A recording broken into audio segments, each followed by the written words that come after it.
Madame, Monsieur, merci de suivre l'actualité sur Business 24 Africa.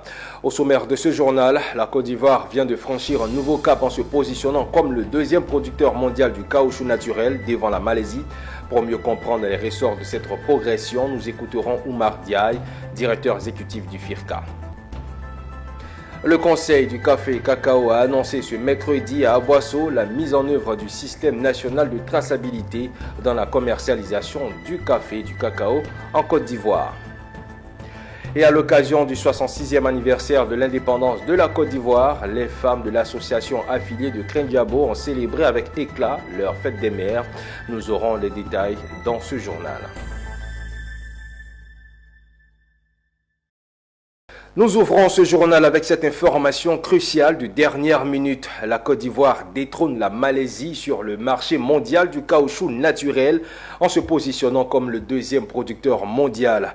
Une performance qui témoigne du dynamisme et de la montée en puissance de la filière évéicole ivoirienne.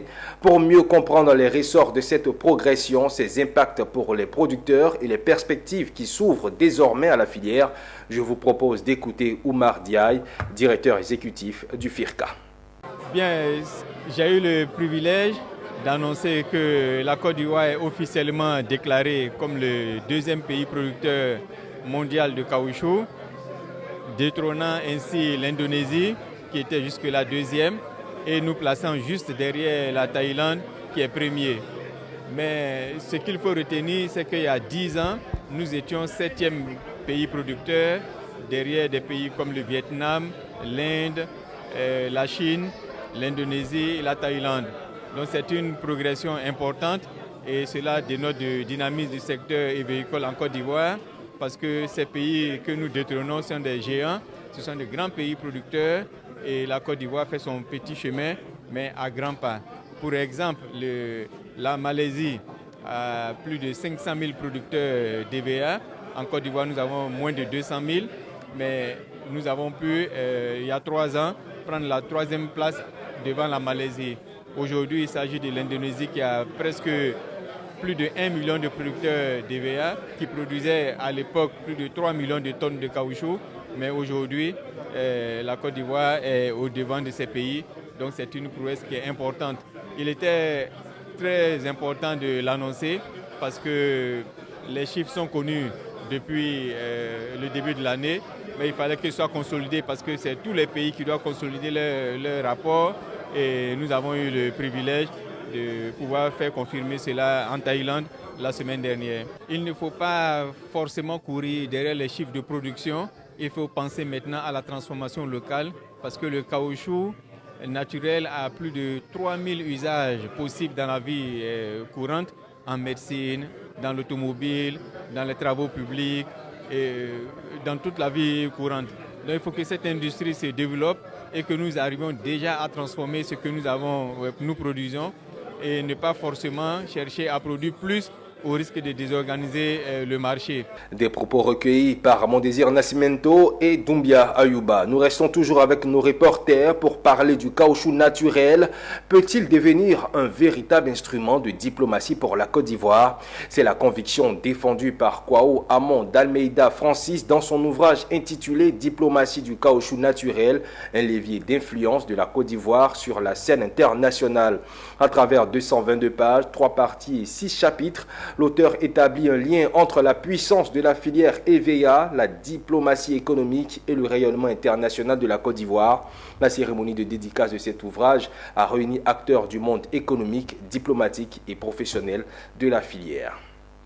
Faire de l'EVA un instrument d'influence internationale, c'est l'ambition portée par Kwao Amon d'Almeida Francis dans son ouvrage intitulé Diplomatie du caoutchouc naturel, un levier d'influence de la Côte d'Ivoire sur la scène internationale. À travers ce livre de 200 pages, contenant 3 parties et réparties en 6 chapitres, l'auteur propose une réflexion sur une ressource agricole devenue stratégique pour l'économie ivoirienne. La Côte d'Ivoire s'est progressivement imposée comme un acteur majeur de l'EVA-culture. Pionnière de la production d'EVA en Afrique depuis 1980, le défi prochain selon l'auteur est la transformation. De la plantation aux marchés internationaux, l'auteur revient sur les différentes étapes de la chaîne de valeur, production, commercialisation et consommation du caoutchouc naturel. Mais son analyse ne s'arrête pas aux chiffres de production. Il cherche surtout à démontrer comment cette filière peut contribuer à renforcer la position de la Côte d'Ivoire dans les relations internationales. Ces 6 chapitres sont organisés en 2 parties. La première partie présente la situation de la Côte d'Ivoire dans le marché mondial, à savoir la production, la transformation et la commercialisation. Dans la deuxième partie, on a quels sont les mécanismes ou les leviers sur lesquels la Côte d'Ivoire peut exploiter ou actionner pour construire son soft power.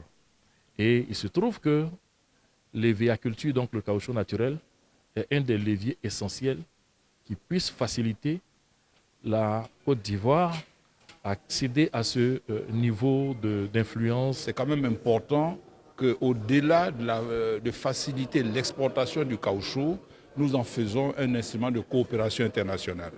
Ce faisant, nous attirerons des financements extérieurs pour passer à la 2e et 3e transformation. Et nous aurons aussi la capacité d'exporter les produits de 2e et 3e transformation à l'extérieur. Et le dénominateur commun de tout ça, nous allons pouvoir peser de notre poids dans les instances où se discutent les questions relatives au caoutchouc. En France, dans un institut de recherche, c'était à l'occasion du SIA, le Salon de l'agriculture, cet institut de recherche nous a dit, écoutez, on n'a rien trouvé, on vous annonce une bonne nouvelle, on n'a rien trouvé pour remplacer le caoutchouc naturel. Le caoutchouc naturel, dans les pneus d'avion, c'est 100% caoutchouc naturel. Donc, c'est une spéculation avec laquelle on doit compter. Et nous, les acteurs de la filière, nous continuons à travailler pour maintenir cette belle spéculation afin, elle est devenue, au vu de son volume, la 2e spéculation agricole ivoirienne. À travers cette publication, une question demeure. Si le cacao, le café et d'autres matières premières participent déjà à l'influence économique des États, pourquoi le caoutchouc naturel ne pourrait-il pas lui aussi devenir un outil de puissance et de diplomatie? Et parlons d'une autre filière, celle du café cacao. Le Conseil du café cacao a annoncé ce mercredi 12 août à Aboissou la mise en œuvre du système national de traçabilité dans la commercialisation du café et du cacao en Côte d'Ivoire. À la salle des fêtes de la mairie, producteurs et responsables de coopératives en présence des membres du corps préfectoral ont été sensibilisés aux nouvelles règles qui doivent permettre de suivre le produit depuis la plantation jusqu'à sa commercialisation, une étape majeure dans la modernisation et la sécurisation de la filière à l'approche de l'année en vigueur générale du dispositif. Le reportage est signé Emmanuel Kako. Salle des fêtes de la mairie d'Aboissou, le directeur régional du Conseil du café cacao est en face des producteurs et responsables de coopératives. Roland Kofikan explique la mise en œuvre de la politique de traçabilité dans la commercialisation du café et du cacao prévue pour prendre effet le 1er septembre. Ce système de traçabilité est basé sur 3 éléments essentiels. Désormais, l'achat va se faire avec les TPE, ce sont les terminaux de paiement électronique, avec la carte du producteur et bien naturellement des scellés. Et donc, désormais, l'achat ne va plus s'opérer avec les flux financiers pour se faire braquer par des malfrats, mais plutôt nous allons utiliser la monnaie électronique. Pour les producteurs, la mise en œuvre de la traçabilité constitue une véritable aubaine.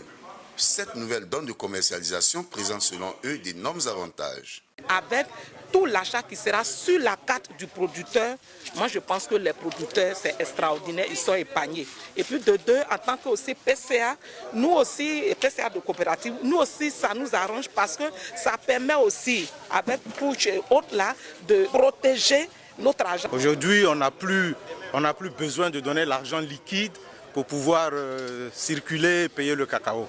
Donc sur ce point déjà, moi je pense qu'on gagne beaucoup.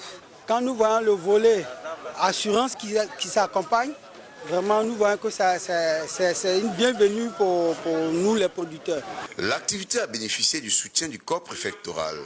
La représentante du préfet des régions, préfet du département d'Aboissou, a lancé un appel à une adhésion massive des producteurs à cette nouvelle donne de commercialisation. Nous pensons que le système national de traçabilité est un très bon système qui permettra effectivement de tracer depuis le début jusqu'à la fin la productivité de nos parents et qui permettra de booster le développement de cette filière-là au niveau de la région.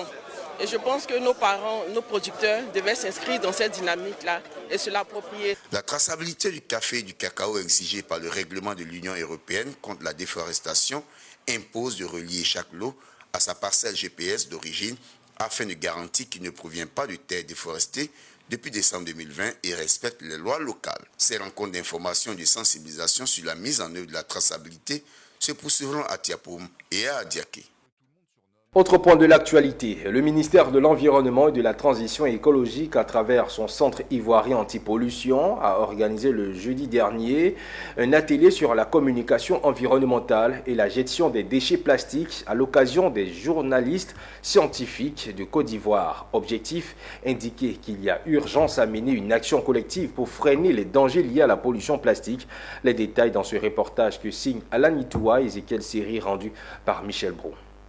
Avec pour thème « Gestion de la pollution plastique en Côte d'Ivoire », une quarantaine de journalistes scientifiques ont répondu présents à l'atelier de formation organisé par le ministère de l'Environnement et de la Transition écologique à travers son centre ivoirien anti-pollution afin d'indiquer qu'il y a urgence à mener une action collective pour freiner les dangers liés à la pollution plastique. La pollution plastique est devenue l'une des crises environnementales les plus préoccupantes du siècle XXI. Chaque année, le monde produit plus de 460 millions de tonnes de plastique, un volume qui a presque doublé en 20 ans. Pourtant, moins de 9% seulement de ces déchets sont recyclés. Pire encore, 19 à 23 millions de tonnes de déchets plastiques finissent chaque année leur vie dans les lacs, les fleuves et les océans. Nous avons souhaité réunir aujourd'hui, vous les journalistes scientifiques, vous êtes les relais entre les scientifiques, les décideurs publics et les citoyens. Vous transformez des données techniques parfois complexes en informations accessibles. Une occasion pour les journalistes scientifiques de rappeler leur rôle au sein de l'environnement. Notre mission ne consiste pas simplement à annoncer des activités ou à relayer des déclarations officielles. Elle consiste à expliquer les phénomènes, à donner du sens aux données scientifiques, à décrypter les enjeux, à vérifier les faits et à rendre accessibles des connaissances parfois complexes afin que chaque citoyen puisse comprendre et agir. Cette stratégie porte une vision claire visant à réduire au moins à 50% la pollution plastique en Côte d'Ivoire à l'horizon 2030. Et dans le cadre du renforcement de la salubrité urbaine à Yamoussoukro, Daloa et Abidjan, l'entreprise ETS Koulibaly a officiellement présenté une nouvelle flotte de véhicules dédiés à la collecte des ordures ménagères et à l'entretien de ces villes. Cette acquisition traduit la volonté de l'entreprise de renforcer ses capacités opérationnelles et d'améliorer la qualité de ses interventions sur le terrain, comme le témoignent ici Charles Kouakou et Inès Da. Pour garantir une prise en charge plus efficace des déchets ménagers, tout en améliorant la régularité des opérations de collecte dans les différents quartiers de la ville de Yamoussoukro, Daloa et Abidjan, l'entreprise ETS Koulibaly a officiellement présenté une nouvelle flotte de véhicules dédiés à la collecte des ordures ménagères et à l'entretien de ces villes. Et ces équipements-là que vous voyez, on a déjà l'équipement pour pouvoir faire l'activité et ces équipements sont comme des équipements pompiers. Au cas où il y a un besoin qui se fait sentir quelque part, que l'État a besoin de nous, soit la communauté a besoin de nous, on fait sortir ce matériel-là pour faire le travail. Cette nouvelle flotte est composée de plusieurs catégories de véhicules adaptés aux différentes opérations de collecte, de transport des déchets et d'entretien des espaces urbains. Ces véhicules-là, il y a plusieurs types. Nous avons des véhicules pick-up, des véhicules de liaison. Nous avons des bennes preneuses, des bennes aussi pour ramasser tout ce qui est ordure. Nous avons des chargeuses qui permettent également de charger ces bennes. Le responsable de l'entreprise invite par ailleurs les populations à accompagner cette dynamique en adoptant de bonnes pratiques en matière de gestion des déchets notamment en respectant les horaires de passage des camions de collecte et en évitant les dépôts sauvages d'ordures. Jusqu'à présent, on rencontre encore des difficultés. Des populations même qui utilisent les caniveaux comme des poubelles ne respectent pas les consignes qui sont données, n'utilisent pas convenablement les réceptacles qui sont les poubelles, les coffres. Après cet investissement, ETS Coulibaly réaffirme ici son engagement en faveur de l'amélioration du cadre de vie des populations. Et le jeudi 6 août 2026, à la salle laboratoire KDCA de l'Université Polytechnique ISPA, s'est déroulée la soutenance de mémoire de 42 étudiants de la licence 3 en cybersécurité, big data, génie logiciel et marketing management. Face au jury, les étudiants ont fait preuve d'innovation avec la présentation de plusieurs projets visant à apporter des solutions pour améliorer le quotidien des populations. Michel Bro, Doumbia Yuba était présent. 8 projets innovants ont retenu l'attention des 3 membres du jury de l'Université Polytechnique ISPA lors de la soutenance de mémoire consacrée à 7 mois de travaux pour 42 impétrants. Venus défendre corps et esprit leurs projets, cette soutenance de mémoire pour cette 3e promotion a concerné les secteurs de la cybersécurité, les big data, le génie logiciel et le marketing management. Des projets académiques tels que Novartis IA, Student Marketplace ont entre autres été conçus pour répondre à des problématiques comme la sécurité en ligne, la gestion des ressources urbaines et l'optimisation des processus d'entreprise. Une approche saluée par le jury et les responsables de l'administration. Ces projets-là que nos étudiants ont développés, ce sont des projets même qui répondent aux problématiques de nos populations. Donc pour nous, il est important que nos populations puissent imprégner ces projets-là afin de pouvoir les utiliser dans leur quotidien, dans leur train quotidien. J'encourage quand même tous ces jeunes qui sont des nouveaux bacheliers, qui sont en quête d'une université quand même qui répondent à leurs préoccupations, à leurs besoins, de nous contacter parce que nous allions plus la pratique dans nos formations. Donc nos cours sont donnés à 90% pratique et 30% théorique. Chaque jour, ce sont des milliers de familles qui ne cessent de perdre de l'argent. Alors nous avons pensé à Novartis AI, une solution qui nous permettra de, dans un premier temps, analyser en temps réel chaque transaction qui est exécutée afin de pouvoir scorer chaque transaction, estimer son niveau de risque et diminuer en fait ce fléau qui ne cesse de s'aimer la douleur et rendre la vie difficile aux différents usagers de la Côte d'Ivoire. Student Marketplace est une plateforme réservée exclusivement aux étudiants de l'université polytechnique qui vise à faciliter les échanges entre les étudiants au sein de la communauté universitaire.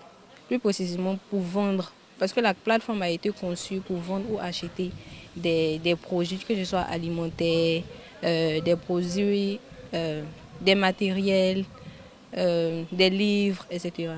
La préparation des projets de soutenance de mémoire des 42 étudiants qui se tient ce jour a démarré depuis février au mois d'août 2026. L'Université Polytechnique ISPA est un établissement d'enseignement supérieur privé basé à Abidjan en Côte d'Ivoire. Elle propose des formations professionnelles et technologiques, BTS, licence, master et classes préparatoires en partenariat avec des institutions internationales. Durant 2 jours, à l'université Alassane Ouattara de Bouaké, experts et chercheurs ont mené la réflexion autour des nouvelles dynamiques liées à l'insécurité en Afrique de l'Ouest. Un temps d'échange et de partage dénommé les matinales géopolitiques, initié par le laboratoire d'études politiques africaines et comparées, en abrégé l'EPAC. Ce cadre de discussion est à sa 2e édition autour du thème « Nouvelles frontières de l'insécurité en Afrique de l'Ouest, acteurs dynamiques et réponses ». Emmanuel Bonzo nous en dit plus. La progression des groupes armés non étatiques du Sahel vers les pays côtiers, les recompositions géopolitiques liées aux transitions militaires au Mali, au Burkina Faso et au Niger, l'affaiblissement des mécanismes de coopération sécuritaire régionale ainsi que la montée de la criminalité transnationale et les trafics illicites sont autant de raisons qui ont suscité la mobilisation des acteurs du monde universitaire à cette 2e édition des matinales géopolitiques du LEPAC. Le complexe de sécurité demande que l'on analyse sa propre situation de sécurité, même si nous sommes en paix, en tenant compte de l'insécurité qui se trouve ailleurs. Et donc la Côte d'Ivoire ne peut pas être absente de ce qui se passe ailleurs, autour d'elle, même si elle se retrouve aujourd'hui en voie de stabilisation. Et donc le rôle de l'universitaire, effectivement, c'est de saisir à chaud et à froid ces objets politiques et ces objets sociaux et de les comprendre et ensuite de proposer des pistes de solutions face à ces phénomènes-là. Cette rencontre scientifique du laboratoire d'études politiques africaines et comparées s'est faite en collaboration avec le programme CIPODI de la Fondation Konrad Adenauer Stiftung. Elle a été un cadre de réflexion pour les participants afin de saisir les enjeux des nouvelles dynamiques de l'insécurité en Afrique de l'Ouest. Il s'agit en effet de permettre le débat scientifique et académique tout en renforçant les connaissances des universitaires et d'y apporter des réponses concrètes à ces menaces. Pour nous, c'est aussi très important de travailler avec le jeune, avec le chercheur, avec les experts qui pour nous sont la future de l'Afrique. C'est l'intelligence, le développement et c'est très important pour engager les jeunes aussi dans le discours de sécurité pour la future de l'Afrique et de ce région. Elle va permettre à tout le corps social, je dirais les étudiants, les docteurs, les doctorants, d'être plus éclairés sur les questions sécuritaires parce que c'est très important de comprendre ce qui se passe dans notre monde actuel. Cette deuxième édition, les matinales géopolitiques du LEPAC, a constitué une fois de plus une occasion pour experts et chercheurs d'analyser les dynamiques politiques et sécuritaires en Afrique. À 30 km d'Abengourou, dans le village agricole de Zinzinou, le ministre de l'Environnement Abou Bamba a lancé le projet de réforestation et de développement communautaire porté par Olam Agri.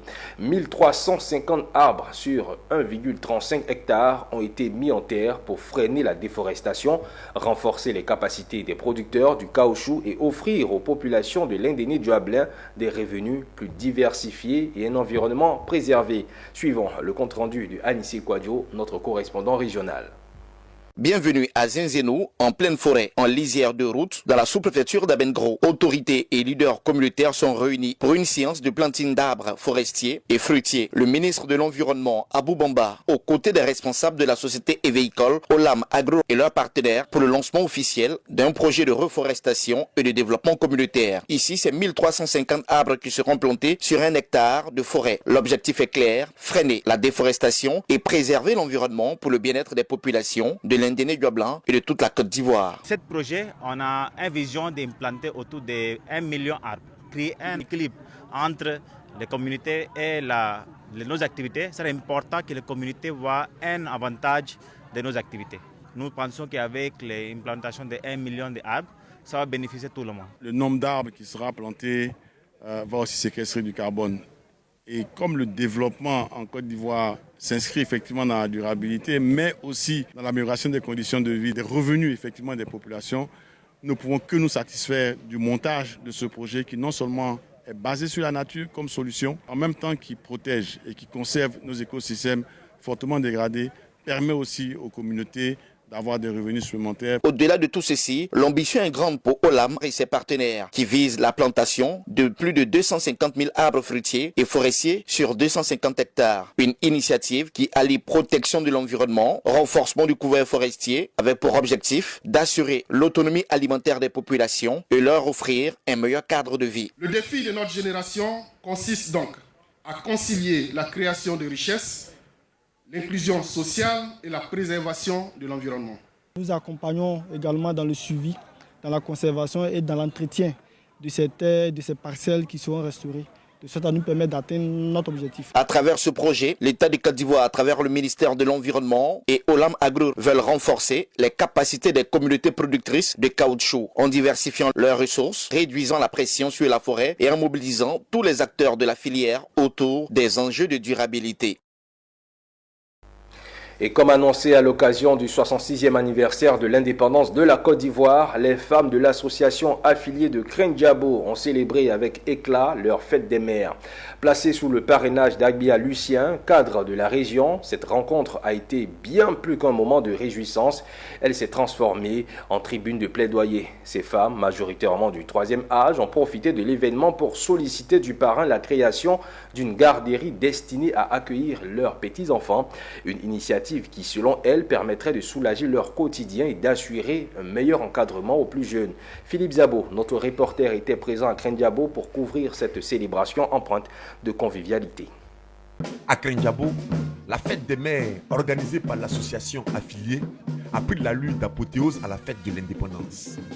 Défilés et danses se sont succédés avec éclat, donnant à la cérémonie un rythme vibrant et populaire.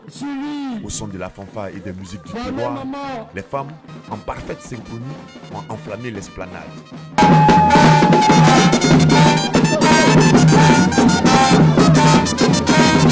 Passé le cérémonial de bienvenue, la présidente de l'association a pris la parole pour défendre une cause essentielle.